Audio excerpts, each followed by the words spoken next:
Olá para você que acompanha a programação da TV Câmara e também da Rádio Câmara. Obrigado pela sua audiência e sua companhia mais uma vez. Estamos começando mais um programa Espaço Aberto e hoje o nosso tema são os impactos do conflito entre Israel e Palestina. E para debater, falar um pouquinho sobre esse tema com a gente, está presente aqui em formato virtual o Bruno Pasquarelli, que é doutor em ciência política, pesquisador de pós-doutorado do SEBRAP e docente da Universidade Estadual de Maringá. Bruno, muito obrigado por ter aceitado o convite e estar aqui com a gente. Eu que agradeço o convite, é um prazer enorme estar com vocês.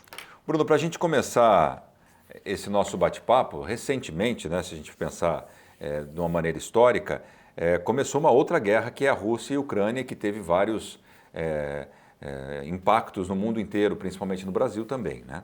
Então, se a gente puder começar a fazer uma analogia aí desses dois momentos, né, os impactos desse atual conflito entre Israel e Palestina poderão ser sentidos também no Brasil, no restante do mundo? Qual a sua visão sobre isso? É interessante destacar que são dois conflitos que a gente observa que ocorrem no mundo, que é um mundo em constante reconfiguração, digamos assim, do ponto de vista político e do ponto de vista econômico.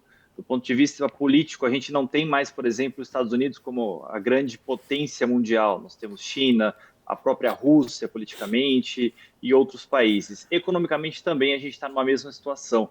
Então existe uma desarticulação no plano político e no plano econômico, né? No plano político, as nações emergentes, a China, a Índia, tentando galgar posições no equilíbrio de poder, e no plano econômico também nós temos uma situação de desarticulação da economia mundial. E claro, assim como na guerra Rússia-Ucrânia, nós tivemos consequências políticas e econômicas, né? Novos tijolos sendo colocados no sentido da criação de muros, né, para a articulação política e econômica. Agora também, né, nesse conflito Israel-Palestina, Israel-Hamas, mais especificamente, nós temos uma possibilidade, né, de uma maior criação de um novo muro, né, no ponto de vista econômico, do ponto de vista político. Afinal de contas, politicamente, algumas nações já não se entendem muito bem, e economicamente também a gente pode ter grandes consequências, né, a curto e a longo prazo,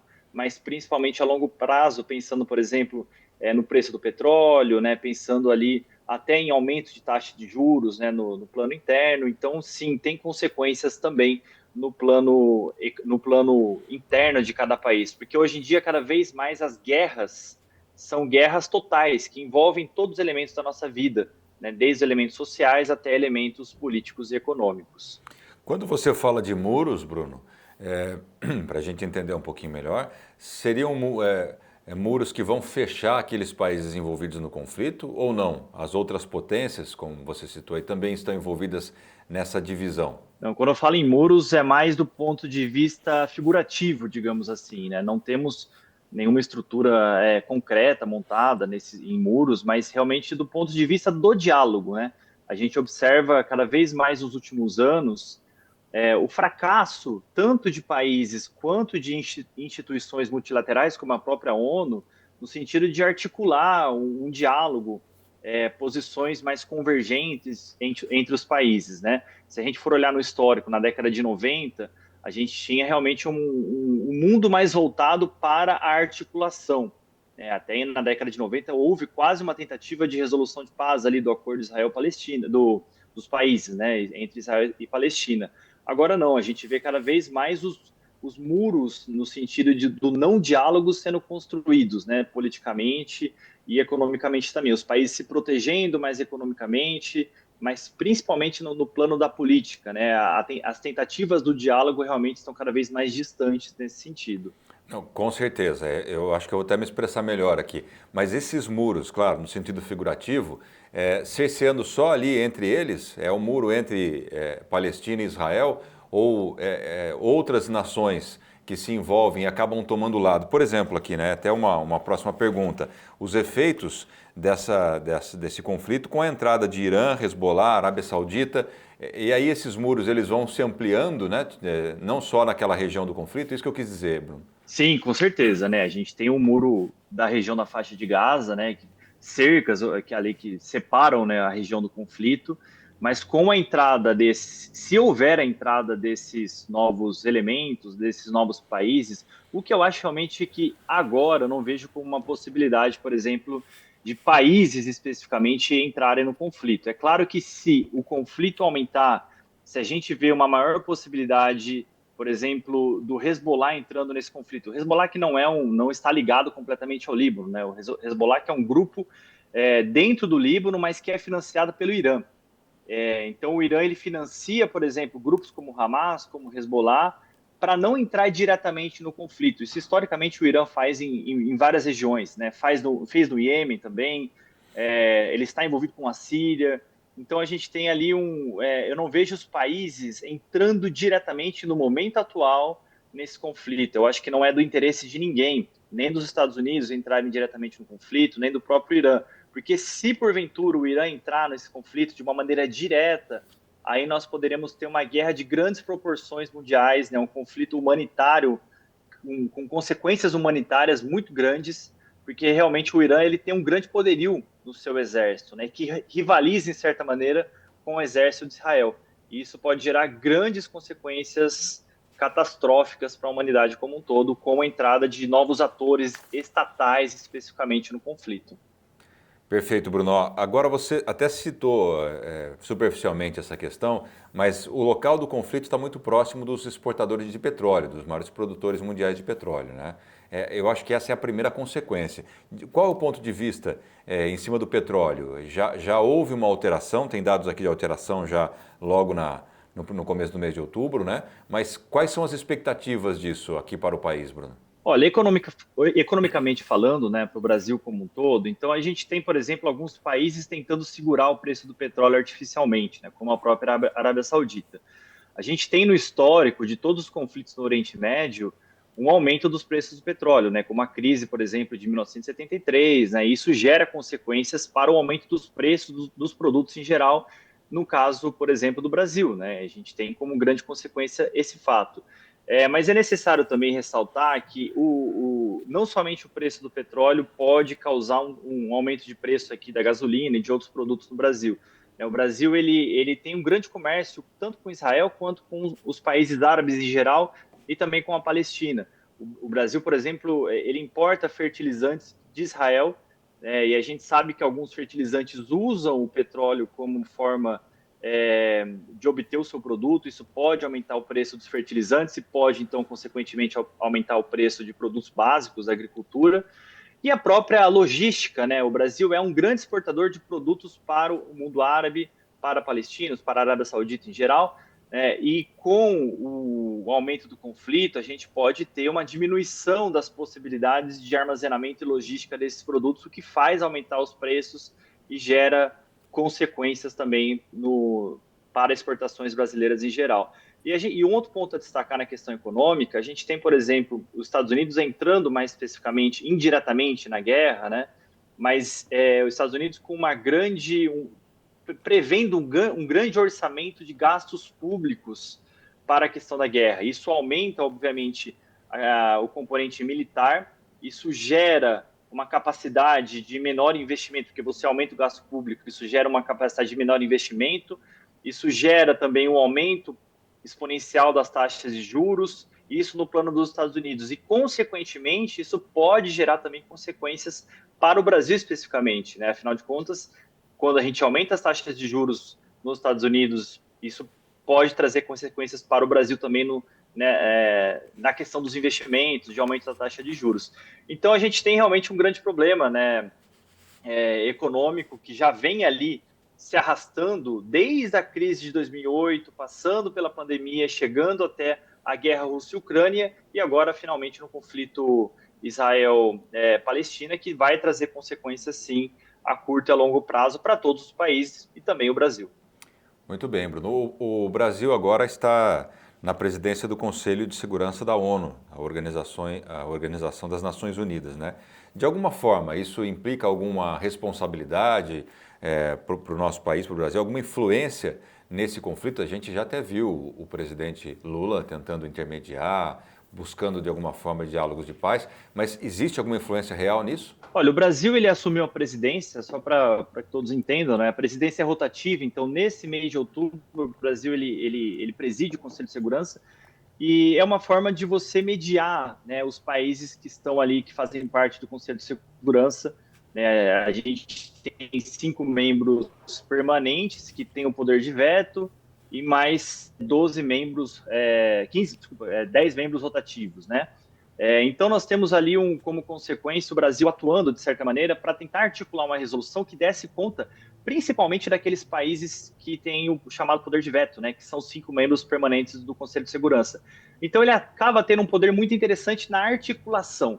Né? A presidência do Conselho de Segurança, no caso do Brasil agora, ele tem uma importância nesse sentido, de poder articular posições divergentes.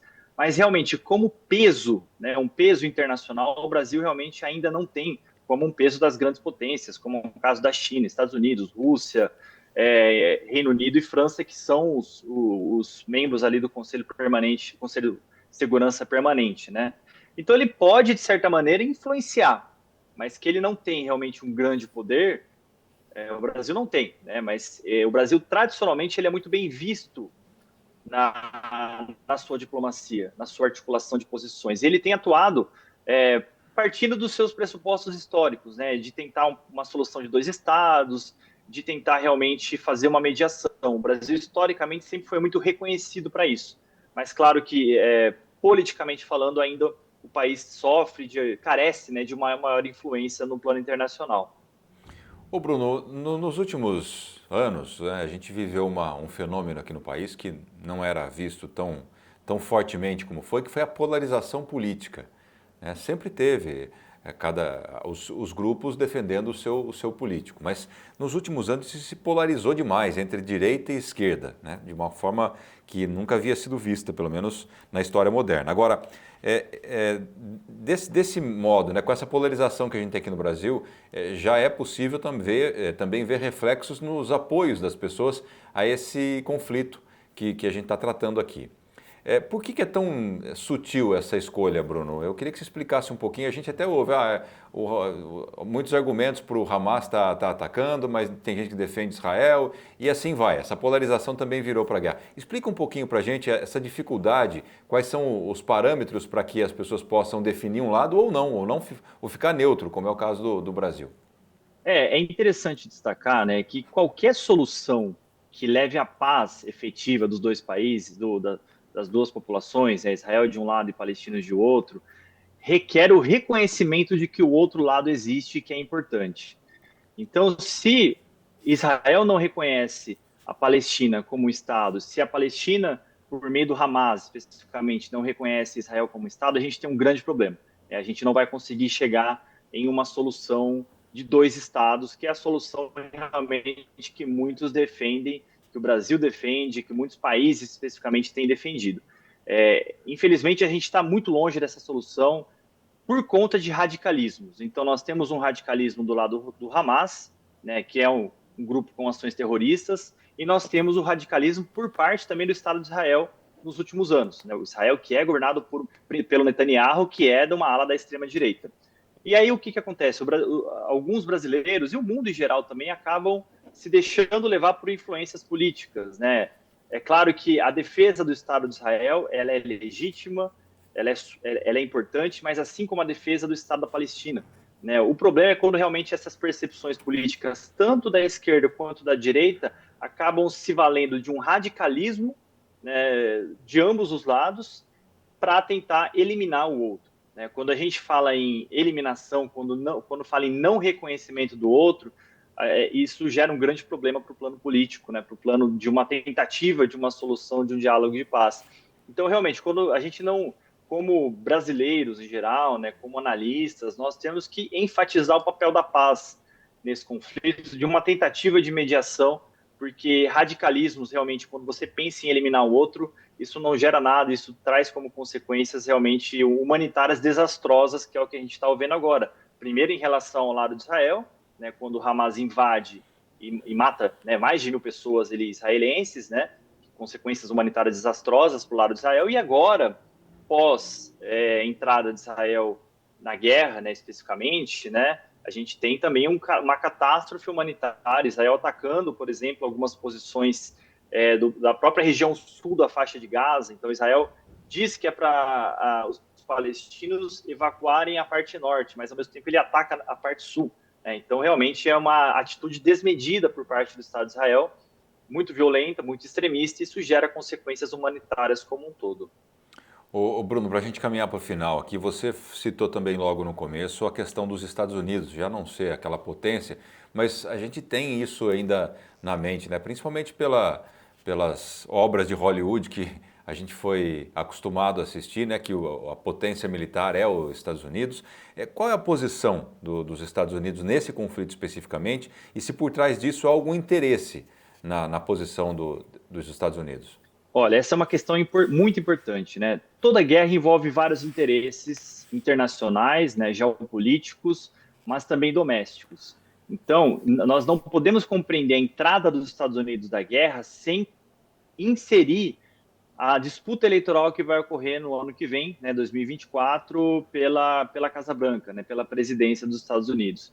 Então, o Biden, os Estados Unidos ele tem um grande apelo pelo seu posicionamento internacional, né? A opinião pública considera como muito importante a questão da participação dos Estados Unidos em intervenções, né, em política externa em geral. E a gente teve, por exemplo, um governo Trump anterior ao Biden que conseguiu fazer acordos, conseguiu mediar acordos entre Israel e o mundo árabe em geral. Né? Então, a gente tem diversos acordos com o Bahrein, com Emirados Árabes Unidos, com o Sudão, com o Marrocos, que até então Israel não tinha esse tipo de acordo. O que foi uma vitória, né, para o governo Biden, do governo Trump, melhor dizendo. Atualmente, no governo Biden, a gente tem realmente uma preocupação maior ali com o conflito Rússia-Ucrânia, o Biden tentando entrar mais especificamente nesse conflito, e ele vê como uma oportunidade de realçar ali a sua participação como um grande líder internacional que apaziguou os ânimos, né? Não é do interesse dos Estados Unidos que Israel entre, por exemplo, com uma ação armada terrestre.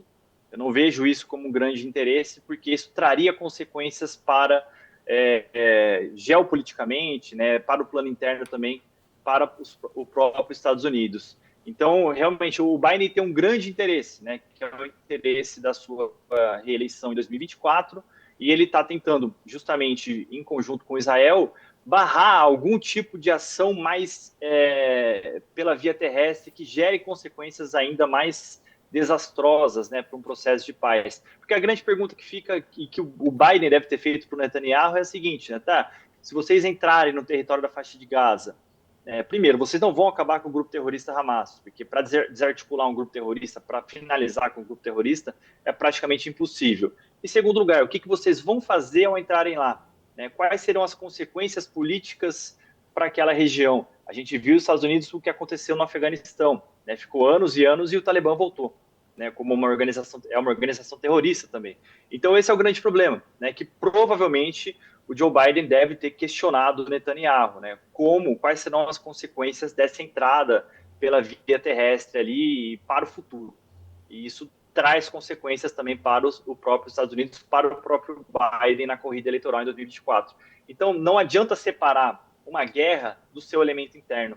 A guerra ela tem grandes consequências no plano doméstico, principalmente no plano político desses países que estão mais envolvidos no conflito. Perfeito. Para a gente finalizar, eu acho que é a pergunta que todo mundo tem, né? Diante de tudo isso, qual é a perspectiva de um acordo de paz? Está próximo, está longe, está impossível no seu ponto de vista? Quando é que a gente pode esperar isso? Ou vai se arrastar, como é o caso da Rússia e Ucrânia? Olha, considerando toda essa questão de um mundo em desarticulação, né, do mundo onde poucos, por exemplo, acreditam na eficácia do Conselho de Segurança da ONU, com razão, né, a ONU faz 7 anos que não consegue aprovar uma resolução no Oriente Médio, então a gente tem realmente como consequências, infelizmente, né, não vejo a possibilidade de um acordo de paz. Né? Isso já foi tentado na década de 90, que era ali o momento mais propício e não ocorreu, por parte de radicalização de ambos os lados. Né? Então, por exemplo, quem mais tentou a paz do lado de Israel foi o Yitzhak Rabin, que foi assassinado por um membro da comunidade israelense, né? Um extremista da comunidade israelense. Então, se naquele momento que quase foi possível uma articulação, isso já não aconteceu. Nesse momento, no pior conflito possível dos últimos anos, né, para Israel e para a China, evidentemente eu não vejo com bons olhos uma tentativa, não vejo com bons olhos uma possível solução negociada da paz. E aí a importância de tentar equacionar corredores humanitários, ajuda humanitária, cessar fogo, né, em algum momento, para aquela população que está ali sofrendo com as consequências da guerra. Enquanto a guerra persiste, é necessário prestar atenção para os refugiados, né, para aquelas pessoas que estão ali dentro do conflito. Mas, infelizmente, não vejo agora, a curto prazo e mesmo a longo prazo, qualquer possibilidade de solução para a paz para a região. Tá certo, Bruno. Quero agradecer demais sua participação com a gente aqui, em dividir o seu conhecimento, trazer um pouquinho mais a panorâmica desse conflito que, como a gente entendeu aqui, acaba mexendo com o mundo todo. Obrigado, viu, Bruno? Eu que agradeço, é um prazer enorme poder participar e contem sempre comigo. Obrigado ao Bruno e a você que acompanhou essa entrevista pela sua audiência e até a próxima.